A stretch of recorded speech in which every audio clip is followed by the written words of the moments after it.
This is my third attempt on doing a podcast about the power of now. Tried it 2 times. It just came out like... So this is going to be my third attempt.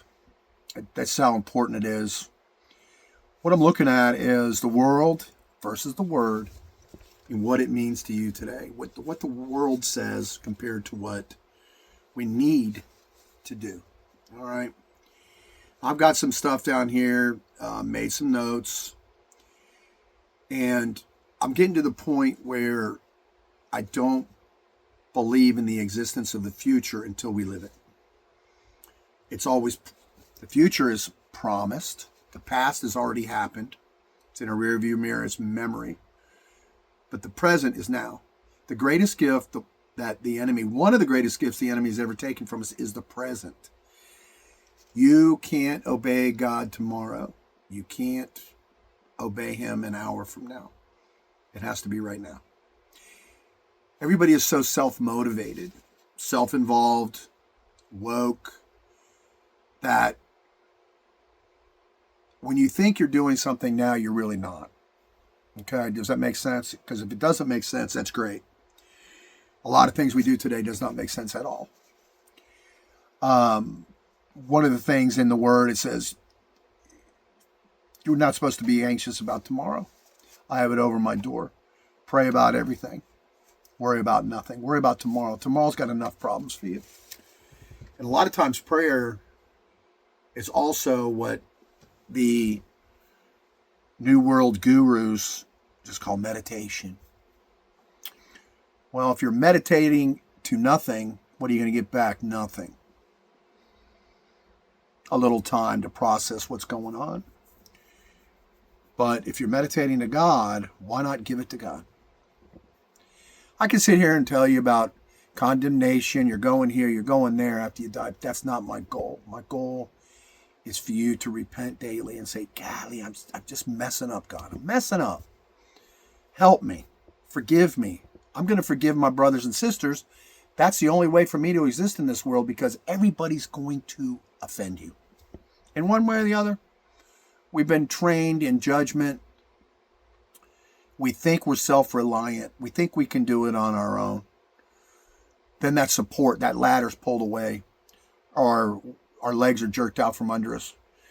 And we sit there and wallow in self-pity. You don't have to be alone.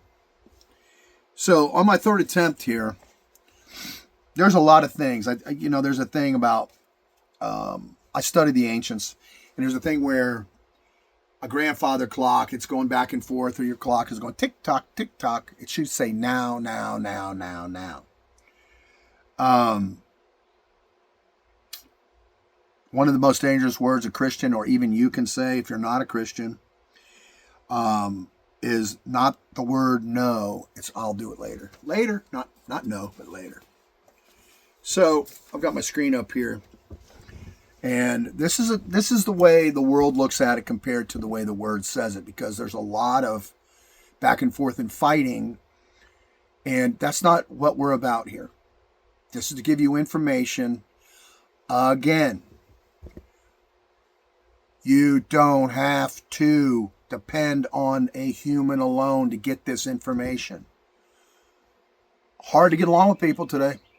We've been divided sexually, gender-wise, job-wise, money-wise, circumstance-wise, language-wise, color-wise, spirituality-wise, religion, churches. Divide, divide, divide, divide. Math plays a real big part in this. So let's just go through these. And what I'm going to go through is these 10. And I went through chat, and I've come up with, it's going to be a 30 podcast short on these. But these are mainly just to get you to start looking at yourself. Self-investigation, self-determination in the eyes of the Lord, in the Lord's will. Okay. Love, hope, faith, and Paul says the greatest of these is love. The right kind of love, not lust. So I'm going to just go back and forth for a minute. You know what the world says? It says speed, accomplish a lot, multitask. The world says scroll, drift, stay distracted, stay numb. Numb. I suffered from that. And then one time I prayed to God and I said, can I have a sliver of the emotions of David? And he gave it to me. But there's so many people out there that really have real emotion. And and I'm not talking about the word emo. I'm talking about people who have emotions with God. Controlled emotions. All right. I've been in church where people are hooting and hollering. And I'm going, why would you do that? If everybody's hooting and hollering, that's fine. But you got one person that's just got to belt it out. And it's like, come on, it's kind of a distraction. So stay numb. Do other things. But you know what the word says? Pay attention. Be alert. Stay awake. I gave thanks to God today for my sobriety. I'm coming up on 2 years of not just not drinking, but being sober-minded. I'll give a testimony. It's on a podcast right now. I'm not going to tell you where it is, but I'm going to redo it. August 2nd, 2024. I was reborn. So, you know what Jesus said? Be on guard, be alert. You do not know when that time will come. That's when the arrival of God comes. So, what do you want to do in this second of time? Do I reach for a distraction? Or do I want to be aware? The more I read the Word, the more I read the Word. The deeper I go into the Word, the deeper I go into the Word. I'm having a very hard time reading anything else at this time. It might just be because of my age. So what are your thoughts right now?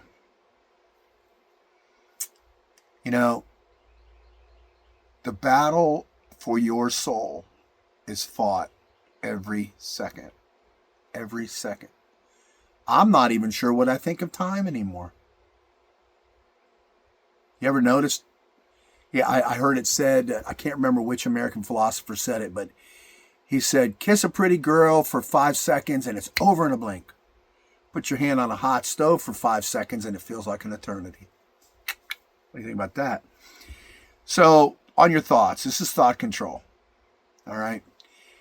I love going to church. I love the fellowship, but the messages sometimes are so lightweight and they don't get into the second by second thought process that we have. And you younger people today, your thought process is, it's not one hand, it's two hands just snapping as fast as you can go. Bing, bing, bing, bing, bing, bing. I know you guys have probably never played that game. I can't remember the name of it for right now. But the world says, let your mind wander anywhere at any time. That's what we do. We wander. We don't take control of our thoughts. The word says, take control of your thoughts. Not easy to do. Silence. Peace. It's all tied together. Us old people, sometimes we have to have peace because our bones just don't move the way they're supposed to. We have aches and pains. Slows us down. Right now, do I entertain the thought of doing something else? Not paying attention to God in this very second? You only have this second. If a horizontal line is like this, and that represents time, and here you are with a thin piece of paper like that, you're this thin, and you're moving across time, you only exist in this second. That's it. That's your existence. Did you really exist when you were a kid? Sure you did, in your memory.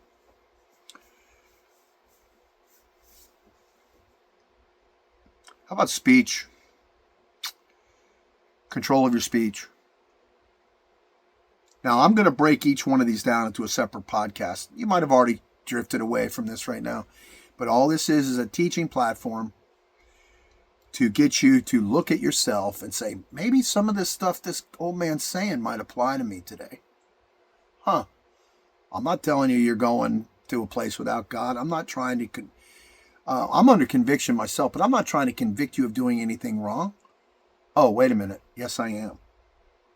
Not investigating using your own mind. Yeah, that's what I'm doing. I'm holding you accountable to look at this for yourself, even though that's not my purview. I'm joking.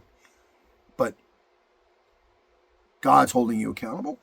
You've got the tools to bring your own freedom, to break the chains of your thoughts that are coming from all the people that say they're so smart, that everybody has the answer. This guy's so smart. Is he getting you closer to God so God can come closer to you? God's the only thing you've got to defend you in this world. That's it. Don't let anybody fool you. You're being fooled. So the speech today, somebody says something, you say whatever you feel. Don't think about it. You just splurt it out there. How many times have you done that and wish you could just pull it right back in your mouth? The word says measure your words. Take a breath. Think about it. Let it go down your back. Ignore it. Absorb it. Oh, here's a great idea. Pray for that person. I wonder, you know how many times I've had to hear in my life people come in with just awful attitudes and they crap all over me. I just go, now anyway, I go, they must, and I pray for them. But back then I used to say, man, I don't know what's going on at their home, but it must not be very good. Then look back at your childhood and think about some of the kids that had such terrible attitudes. They were probably home getting beat, other things worse. So in James, this is Jesus' brother, who at first didn't believe who he was, his brother. Everyone should be quick to listen, slow to speak, and slow to become angry. Not in today's wing. Clap back, snap back. Somebody says something to you, you fire back. Weaponry. It's taught in the movies, it's taught in everything else. Don't let anybody get away with saying anything, even for a second. I'm sorry. A car shifts gears a certain way if you know how to use a stick shifter. Same thing with a semi-truck, anything. It's got to be shifted properly. It takes a second to get from gear to gear. Well, if you hear something and your mouth engages immediately, you just jam that gear. And what you hear is a lot of rattling. It makes this crazy sound. If you know what it is, when the gears don't mesh. I'm not going to try to make it, though I could.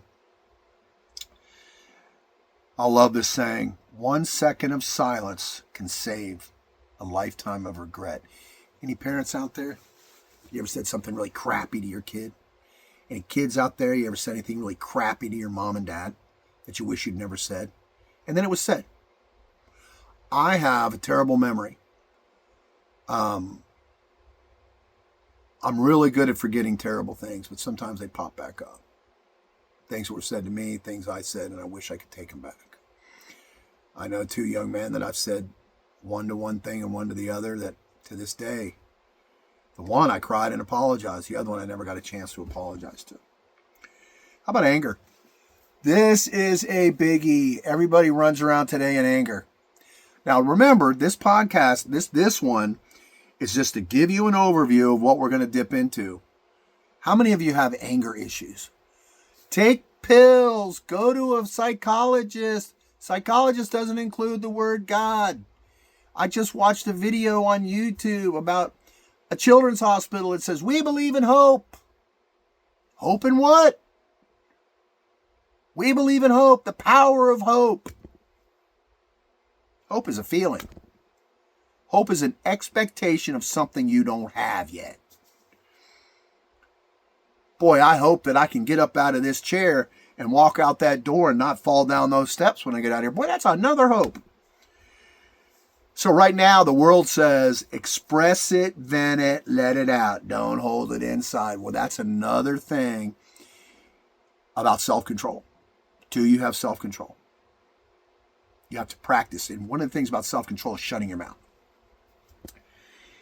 Again, I'm not here to convict you of anything. I want to give you the tools shown in the Word. The Bible is a workbook, a how-to book, a treasure map. If you quit listening to what the world says about it, about just getting knee-jerk reactions,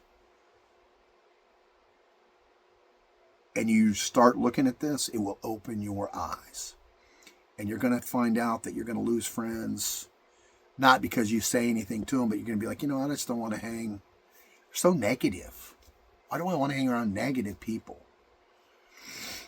The Word says, delay anger. There's a guy named Solomon the king, man, the greatest king in the Bible. Wrote 2 books, and Proverbs has more stuff in it than you'd even begin to believe. Whoever is slow to anger has great understanding. How many times we say, I understand. I understand. I see where you're coming from. I know what you're talking about. Well, don't say anything.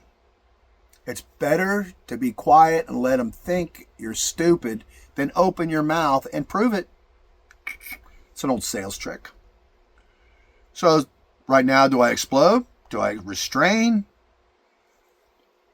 Yeah, here's another good one. Anger lives in seconds, but consequences live for years. How many people watching this right now have been in jail? I've been there. Been a long time, but I've been there. For driving infraction. But I met people all through my life that have been there and gone and served years. Met a guy that killed somebody doing a DUI, served 10 years. And as soon as he got out, they were waiting for him and dropped another charge on him. And he'd been drinking and driving for years. I'm so glad I escaped that. See, here's something, and I'm also going to go into the idea of increasing your language skills. I can look back at my schooling, middle school and high school, could have skipped it. Skipped it except for parts of science and math. The rest of it you could keep. Keep it. Ugh.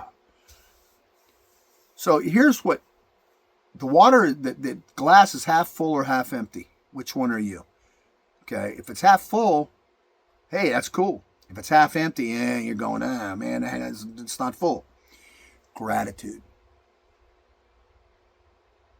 There's words we should practice every day. Gratitude is one of them. I have gratitude, God. I have gratitude. How many of these words do you use? We complain. The world says, complain about what's missing, what I don't have. I did something the other day for somebody, and I said, I just saved you $500. Yeah, but I still got to pay this to get this done. Oh, shut up. The Word says, give thanks immediately. Father, I just broke my finger. Thank you. I've still got 9 more. I've got 8 more. And I'm sorry. I got 8. I've got 7 more fingers and 2 thumbs. See, I can't even count. I was giving thanks that I had 1 eye at one point. Then I was giving thanks that God, maybe I'll still have 3/4 or half of my vision. That I can still see a little bit. Now I have to give thanks to God for not being angry at me for my doubt. Paul says, okay, there's this guy Paul. He says, give thanks in all circumstances because it can be a whole bunch more worse. How many times have you had an issue where things are going really bad and somebody says, well, it can always be worse, and then it is. What the hey? Yeah, ask and you shall receive. Be careful what you ask for. I should tell the story about my youngest when she went to a haunted mansion. It was hilarious, but you got to be careful what you ask for. Gratitude is not a future act, it's a present decision. Speak gratitude to those that help you. Silence when people cause you anger is great. Speech and gratitude is a balm for your soul. Thank you, sir. Thank you, ma'am. That's very nice. Thank you. Most people don't do that for me. I appreciate it. Can I help you with that? These are not works for God. These are works for you. These are works for me. See somebody in distress, help them. You don't know if they're sitting there praying, God, I wish somebody would come help me with this tire. I live in East Tennessee. And let me tell you, you got a flat tire, you're going to have 15 people on you. I got everything you need, ma'am. I'm not kidding you. It's a chance for somebody to help you. And it thrives in East Tennessee. Thrives here. We are blessed. If you move here, you will see. Oh boy, now we're into temptation. I didn't mean for this to go 30 minutes, and you know, you can hang up anytime you want. But these are all going to be expanded on. Temptation. Frustration. You don't get what you want. I want something every minute. You know, there's an old saying, crap in one hand, wish in the other. Which one fills up first? The world says, it's just a minute. I can go ahead and do that. I can scroll on this. I can do that. I can this, do that. You know, don't worry about it tomorrow. You're seeing stuff that you shouldn't be doing, and in your heart you already know. You cannot deny it. The word says flee. Run. We'll survive our temptations. God won't give us more than we can handle. Okay? When you take, I did a whole thing on steel. All right. How do you get a beautiful knife or even a gun? It starts with ore in the ground. An ugly source. It gets beaten. It gets processed. And then it goes through another process to turn it into steel or whatever type of metal it is. And it gets the crap beat out of it.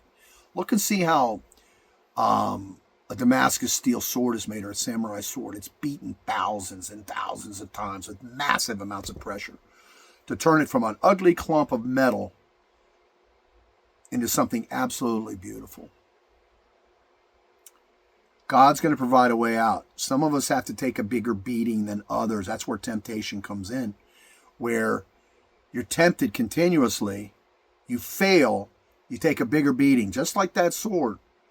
But let's just hope that that beating is worth what you're going to turn into, because you're the one who's going to have to survive the beating and those that are around you. Temptation leads to massive destruction if you don't survive it. I have survived. Praise God. And I mean that. Here's a little podcast line I'm not going to use. I don't like it. Well, now we're going to come into time. The worst thing a Christian can say, or even a person trying to get through, is not the word no, later. I'll go do that later. I'll go do that later. I'll do that later. We all do it. That's the way it is. You have time later. The word says today matters. Now matters.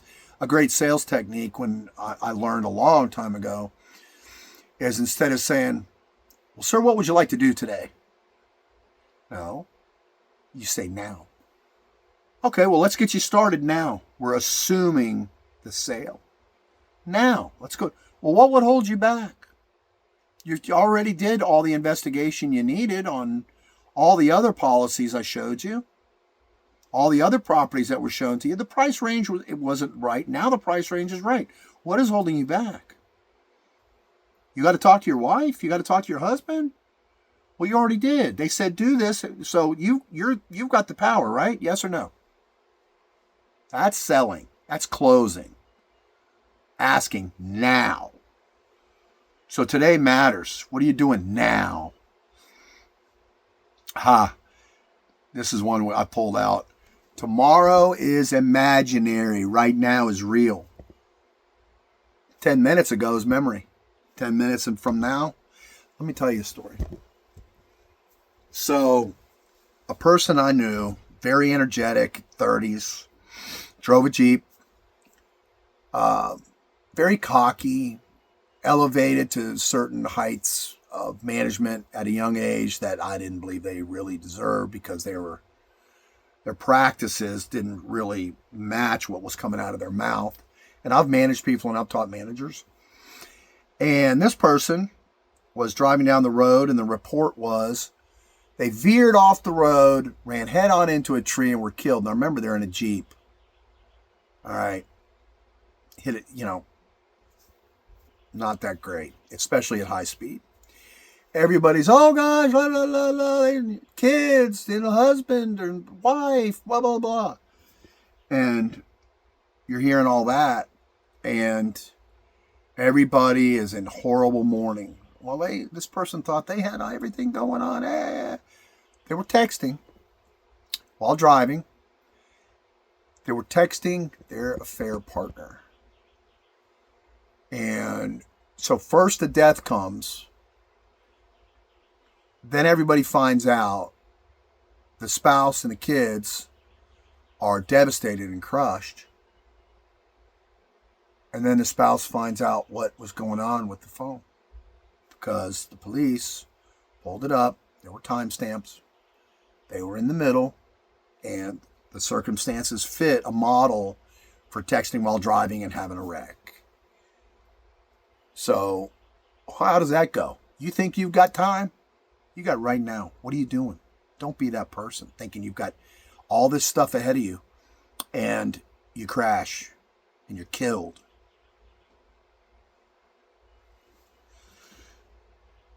I don't even know if I can say that on YouTube. I don't know if I get a strike for that or not. I don't, it is what it is.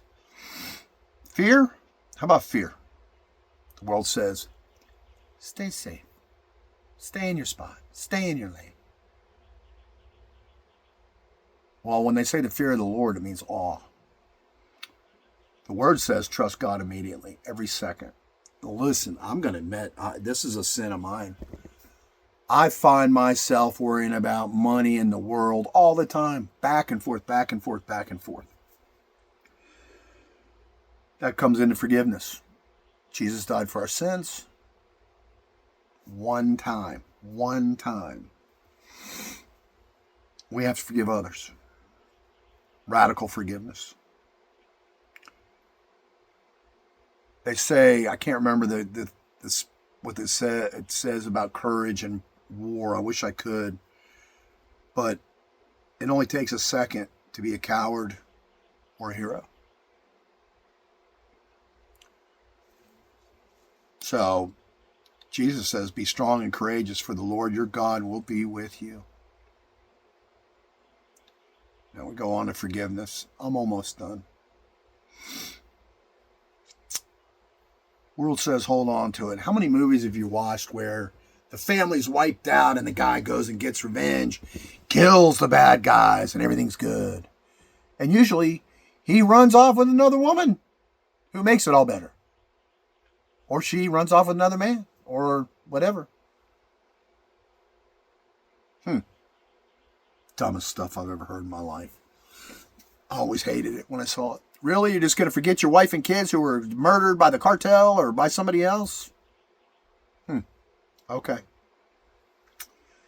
So the world says hold on to it, and the word says release it. Just let it go. Yeah, it's a horrible thing. Father, forgive them. Jesus said, Father, forgive them, for they know not what they do.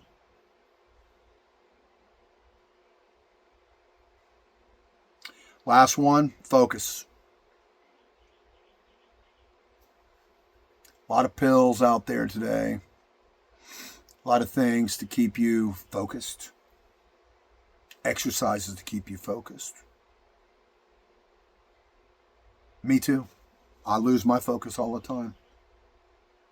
Oh, I do have one more to go. World says multitask everything. Word says fix your eyes on God and the good things in heaven above. What you stare at shapes what you become. What are you looking at? What are you focusing on? Doing good for others, loving others. Good. That one's too deep even for me to go into. I'm going to finish up here. Last one. Follow your heart is what the world says. God says, guard your heart. Think about it. Boy, oh boy, what a contrast. Our good buddy King Solomon. Guard your heart, for everything you do flows from it. Don't let people tell you it's brain first. I don't even believe you live in your brain. I don't believe your conscience is even in your brain. I think it's something else. I think your brain is just an operating center, a power plant. That's all it is. But the heart, God says, guard your heart. You got to look at that. Do I follow my impulses to do what my heart says all the time? Think about it. Use your patience. Use your investigative skills. Research it. Buy yourself time to make the right decision. I've hit 31 minutes. I think that's enough. But the last one is, the heart is not a compass. It's a battlefield. And you're living in a battlefield every day. You can't deny it. You don't, listen, unless you're born with a silver spoon in your mouth and that's the way you live, you're not worried about the battlefield. The rest of us do. The world is a battlefield for those that have the consciousness to see what's going on. I've been woke since 90 or 91.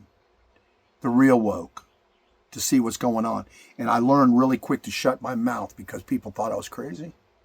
I don't care. It doesn't matter to me. I don't even partake in a lot of conversations anymore because I just watch to see how people develop, because I'm still considered ahead of a lot of people when it comes to theories. Take this 30 minutes if you watch the whole thing. I'm going to break it all down. This is an instructional how-to podcast on looking at the word, getting your own answers. Yeah, I'm people want to say he's preaching AI. Yeah, I'm preaching AI. And it's not even AI, it's just an information highway. This is not artificial intelligence. It's just something that we can use to further our minds. It's a tool. A car is a tool. Your knife and fork are tools. Your microwave, it's a tool. Fast food restaurants are tools. Pick this tool up. Okay? Free yourself using the Word of God, because the Bible is truly a treasure map. You got treasure on earth, treasure in heaven. The thing is loaded with treasure. It will make you rich beyond your dreams. Money's a concoction of man. Store your treasures in heaven. Let's get out of here, folks. Talk to you later.